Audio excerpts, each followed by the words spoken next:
পদ্ধতি যেটাকে আমরা বলি, এটাকে যদি বাংলাদেশ সরকার সফল করতে পারে তাহলে যেই লক্ষ্য দেওয়া আছে 2027 সালের মধ্যে সকল মানুষকে সচেতনতার মাধ্যমে নিয়ে আসা, সেই লক্ষ্য সফল হতে পারবে।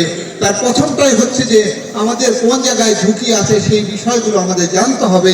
দ্বিতীয়টা হচ্ছে যে আমাদের ফোরকাস্টটা আরো ভালো করতে হবে, বা ফোরকাস্ট মন্ত্রণালয়ের যুগ্ম সচিব এবং সাইক্লোন প্রস্তুতি কর্মসূচি যেটা আছেন সেই কর্মসূচিরও স্যার পরিচালক হিসেবে দায়িত্ব পালন করছেন। আমরা স্যারের কাছ থেকে শুনবো এবং স্যারের কাছ থেকে কিছু দিক নির্দেশনাও শুনবো। স্যার। ধন্যবাদ জনাব শাহজাহান সাজু। মঞ্চে উপবিষ্ট এই উপজেলা নির্বাহী অফিসার, বরগুনা জেলার অতিরিক্ত জেলা প্রশাসক রাজস্ব মহোদয়, বাংলাদেশ পুলিশ থেকে অতিরিক্ত পুলিশ সুপার মহোদয়, আবহাওয়া অধিদপ্তর থেকে আমার সাথে আগত ডক্টর শামীম, কৃষি সম্প্রসারণ অধিদপ্তরের প্রতিনিধি, আমাদের আন্তর্জাতিক সহযোগী সংগঠন IFRC, WFP বাংলাদেশ। আমি এটা কারেন্টের জন্য আলাদা বলবো এই অংশটুকু।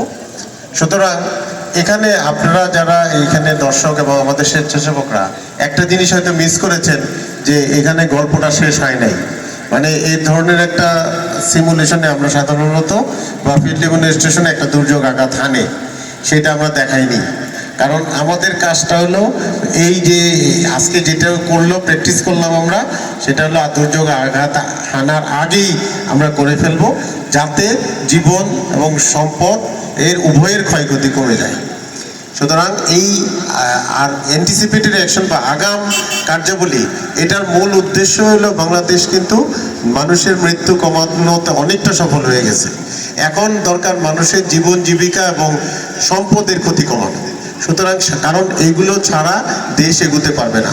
আমাদের এখানে প্রতি বছর একের পর এক দুর্যোগ আঘাত হানে, আমাদের ঘর বাড়ি নষ্ট হয়, আমাদের ফসলের ক্ষেত, মাছের ঘের, গবাদি পশু সব ক্ষতিগ্রস্ত হয়। সুতরাং এই ক্ষতি একজন ব্যক্তির ক্ষতি মানে রাষ্ট্রের ক্ষতি সমষ্টিকভাবে। এই আগাম কার্যাবলীর এইখানে অনুশীলনটা এই পাথরঘাটার এই গ্রামে এই এলাকায় করার উদ্দেশ্য হলো যে এইখানকার মানুষের এখনো অনেক স্মৃতি আছে, সেই সিডরে কিভাবে ক্ষতি হয়েছিল। আমরা প্রাকৃতিক বিপদ বন্ধ করতে পারবো না, কিন্তু আমরা মানুষের জীবন বাঁচাতে পারবো, ক্ষয়ক্ষতি কমাতে পারবো, আপনাদের জীবন জীবিকার যেন ক্ষতিগ্রস্ত না হয় তার জন্য চেষ্টা করতে পারবো।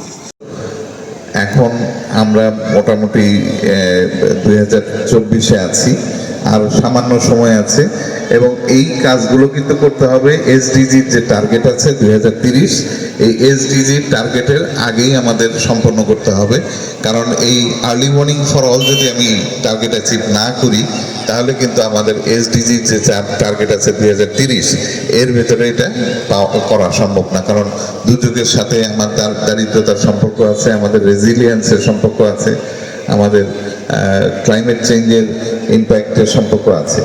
তো আমরা আপ্রাণ চেষ্টা করছি যাতে কোনোভাবেই কোনো মানুষ, একটা লোকও যাতে প্রাণহানি না ঘটে, যাতে এই কোনো সম্পদ নষ্ট না হয়।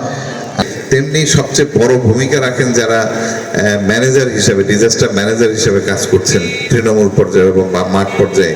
আমাদের ইউনো সাহেবরা আছেন, আমাদের বিভিন্ন কমিটির প্রধানরা আছেন। তাদের যদি কার্যকর ভূমিকা থাকে এবং প্রস্তুতি থাকে, তাহলে কিন্তু আমরা একটা দুর্যোগ মুক্ত, আমরা একটা ক্লাইমেট রেজিলিয়েন্ট বাংলাদেশ গঠন করতে সম্ভব হব। সবাইকে আন্তরিক শুভেচ্ছা জানিয়ে আমি শেষ করছি। ধন্যবাদ।